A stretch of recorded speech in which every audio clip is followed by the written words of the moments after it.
Overthinking. Ini banyak sekali di antara kita. Kalau ini mungkin bukan negatif tapi bulat. Kamu terjebak di dalamnya. Overthinking itu satu keadaan, itu tulisannya kecilikan kurang besar itu. Nanti kamu besarkan sendiri. Satu keadaan di mana orang terlalu banyak menghabiskan waktu memikirkan sesuatu tanpa mengarah pada solusi yang efektif. Orang overthinking itu mikir di situ terus tidak pindah-pindah. Yang membuat dia stres, depresi sendiri. Jadi berpikir yang tidak perlu, yang harusnya tidak dipikir malah dipikir. Berpikir yang tidak tepat. Mikirnya jangan bagian itunya, itu di luar kuasa kita. Tapi kita tetap ngeyel mikir di situ. Atau berpikir yang terlalu banyak. Tidak ngerti kapan stop.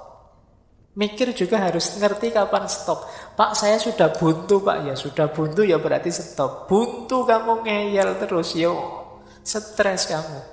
Ini jalannya gimana ya? Saya baca buku kok tidak paham-paham. Kamu pikir tidak paham, ya sudah ditutup. Kalau enggak, kamu nanti overthinking. Jadi beban besar di kepalamu. Harus ngerti apa yang perlu dipikirkan, mana yang tidak perlu dipikirkan. Harus tahu kalau memang saya pikirkan bagian mana yang harus saya pikirkan. Kalau sudah pas bagian yang saya pikirkan, mampu tidak saya mikir ini? Bisa tidak nyampe solusi?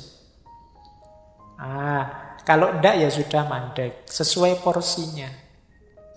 Jadi, dan arahnya ke solusi bukan ke masalah. Banyak orang mikir itu fokus di masalahnya, akhirnya bulet. Ditawari solusi apapun, dicari masalahnya.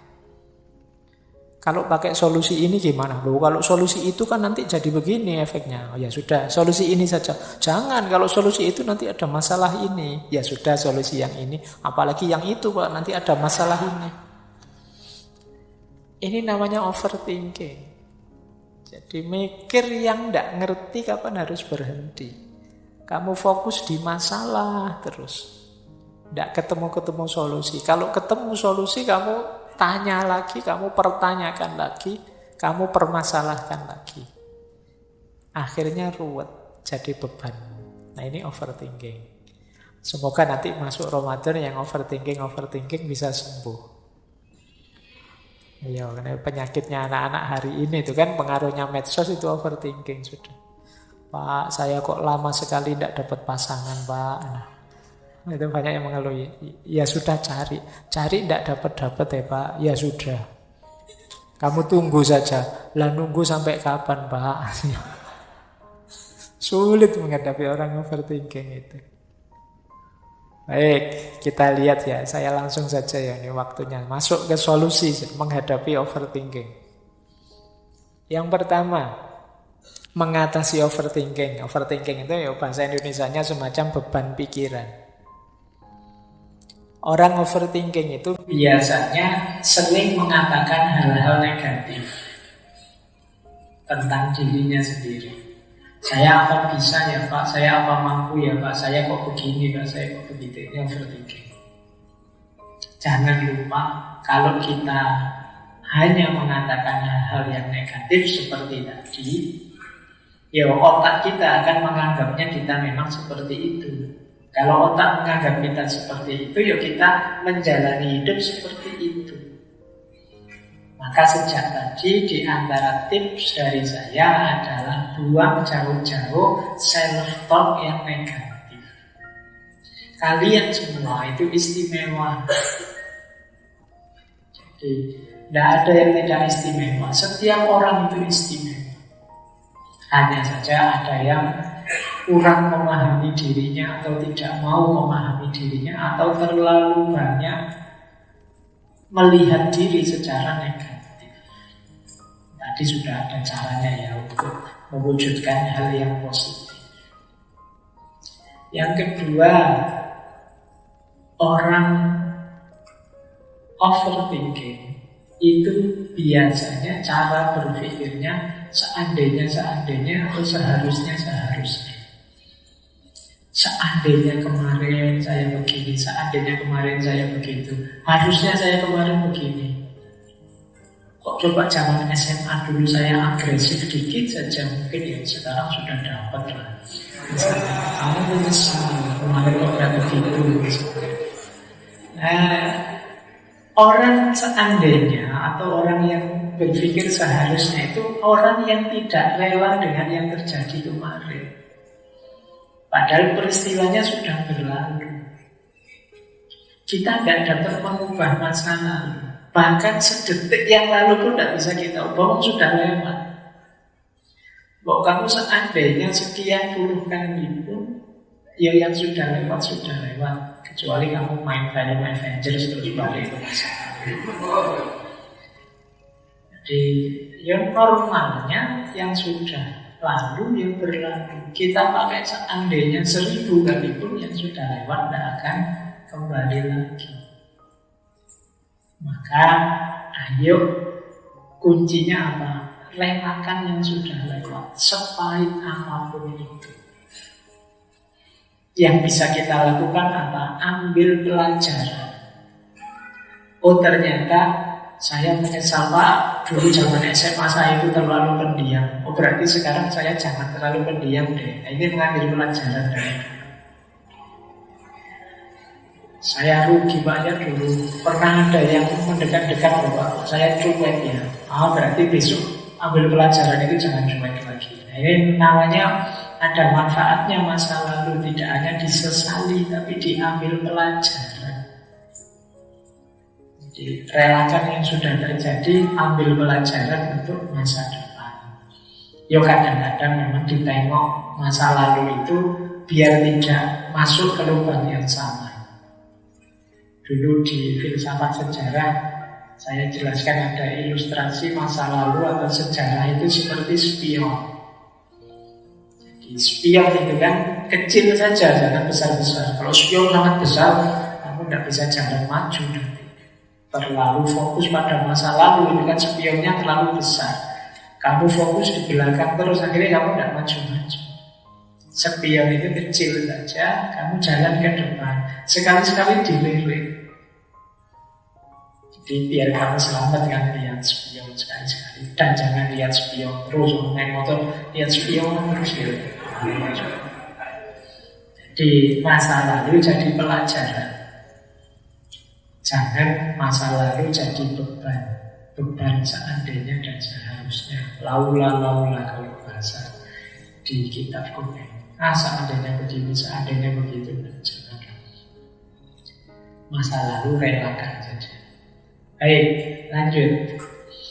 Untuk mengatasi overthinking, kadang-kadang penting kita kenali ketakutan-ketakutan kita. Orang overthinking itu sering punya ketakutan-ketakutan yang tidak masuk akal karena pikiran-pikirannya sendiri, bayangan-bayangannya sendiri. Itu ada quotes dari Marcus Aurelius itu yang dulu waktu Stoik pernah kita kutip. Kita itu lebih sering menderita karena bayangan kita dibandingkan oleh kenyataannya. Padahal dialami langsung biasa-biasa saja. Tapi sebelum ngalami itu pikiran kita, wah jangan-jangan begini, jangan-jangan begitu. Kayak orang vaksin itu. Aku sebelum disuntik kan, aduh sudah mengeluh dulu sakit ini nanti, aduh gitu. Begitu disuntik, ya sudah selesai. Bayangan modal tadi ngeri kok bayangkan. Ada jarum kecil menusuk ning daging ini sudah lemas sakit ini. Kamu belum disuntik sudah meringis-meringis. Itu namanya menderita dalam imajinasi. Bayanganmu saja. Nah, maka apa? Jalani saja. Nanti kamu tahu bahwa ternyata tidak sengeri yang kamu bayangkan. Saya pengen sih Pak menikah, tapi apa bisa ya membahagiakan pasangan saya? Apa bisa saya membuat dia rela dengan saya? Apa bisa ketahuan mikirin nikah saja? Nanti kamu tahu caranya, Mas. Jadi, kalau ada masalah Pak, diselesaikan sambil jalan. Kalau bisa, tidak bisa sambil jalan Pak, ya sambil duduk. Kita itu sering hanya tersiksa oleh bayangan-bayangan pikiran. Ayolah, jangan terlalu banyak overthinking. Berpikir itu bagus, tapi overthinking jangan. Jadi, ayo dikenali ketakutan-ketakutan kita, kemudian dilampaui. Cara melampaui paling mudah apa? Segera diputuskan, ambil tindakan. Jadi biar nggak terlalu banyak bahas. Kayak di organisasi itu biasanya semua mengenai rapat, apa-apa dibahas, panjang lebar di rapat. Padahal eksekusinya ya begitu-begitu saja. Cuma rapatnya berbeda-beda, kadang-kadang rapat tidak ada keputusan. Keputusan rapat ini adalah kita rapat lagi gitu. Banyak yang seperti itu. Ayolah, eksekusi lah lebih penting. Nah, biar tidak terlalu jadi beban pikiran. Baik, lanjut. Ya, kalau ini sudah banyak dijelaskan. Ayo menikmati saat ini. Orang yang overthinking itu biasanya terjebak di masa lalu atau ketakutan akan masa depan. Lupa bahwa masa kini itu indah, banyak hal bisa dinikmati. Fokus pada yang ada di hadapan kita sekarang.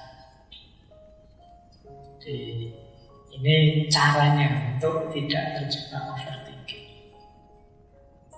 Baik. Nah, kalau ini tadi sudah dijelaskan, mengatasi overthinking antara lain juga adalah fokus pada yang bisa dikontrol. Kalau yang tidak bisa dikontrol ya sudah, pasrahkan saja pada Tuhan. Di luar kuasa kita, pikirannya orang lain, tanggapannya orang lain, situasi yang jauh di luar kendali kita, itu ya tidak bisa kita kontrol. Kalau kita menggelisahkan itu, ya kita akan stres sendiri. Gimana ya Pak caranya mengubah agar dunia ini tidak terjebak oleh alat-alat digital? Terlalu besar kalau mikir dunia, kalau kamu mikir lulus semester depan. Yang dalam kontrolmu saja, jangan mikir gede, terlalu jauh, terlalu besar. Fokus yang bisa kamu kontrol saja, sekitar-sekitarmu, duniamu sendiri yang kecil kamu bereskan. Mikirnya terlalu besar, ya nanti kamu jadi overthinking. Pak, saya ingin mengubah Indonesia ini 5 tahun lagi jadi negara yang royong. Kamu kuliah dan lulus. Bereskan dirimu dulu. Jadi yang bisa kamu kontrol, biar kamu tidak overthinking. Nanti kamu stres dulu. Mau hidup cuma sekali, isinya kok stres terus gak ada enak. Jadi nanti kalau kamu dihisap sama Allah, ditanya, kamu tak beri nikmat sebanyak itu, kamu buat apa? Saya stres ya Allah. Bukan gak enak, kamu dianggap gak bersyukur.